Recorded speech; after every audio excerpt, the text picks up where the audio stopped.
Well, yes, the CAFÉ standards do include a credit for electric vehicles, or basically you calculate what the equivalent mileage is, and you average that in with your other vehicles. So there is a way to do it.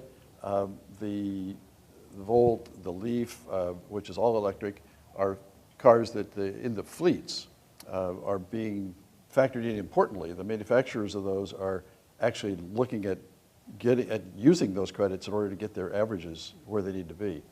Of course. I was going to say, remember, under the CAFÉ standards, you don't really average miles per gallon. You average gallons per mile.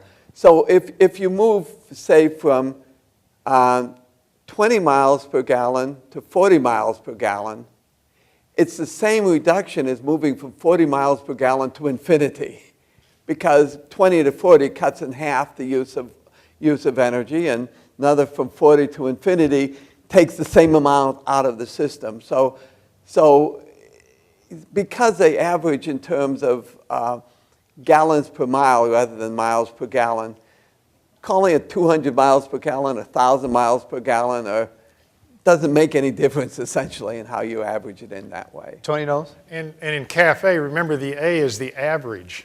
So when you have a very efficient car, then you release the pressure to increase the efficiency of your least efficient cars.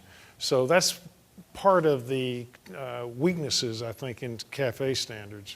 Only if you don't adjust them over time, but if you keep adjusting over time, taking into account the progress you've made, then you can compensate for that. We haven't been very good at that. There have been decades where they've been flat, right? Oh, we've been miserable in the past. Obama has been taking a much better stance in what he's been doing. Both he's increased it to about 35 miles per gallon, and has asked the administrative agencies and Department of Transportation to annually reassess where we're going and to continue doing that.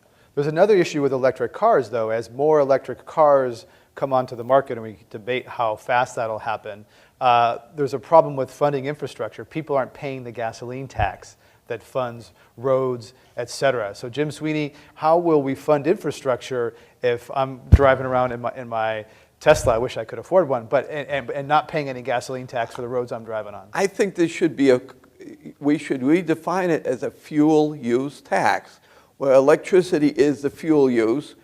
So that would be one step. But actually, I believe that we need to have taxes that are more directly related to the miles that are driven.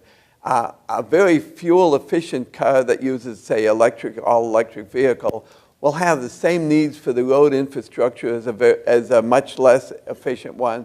So we've got to further define it, instead of taxing on a gallons purchased or the energy equivalent to gallons on miles driven. And there's a lot of ways that we can start doing that now that we have much better measuring and monitoring devices that you can put into cars.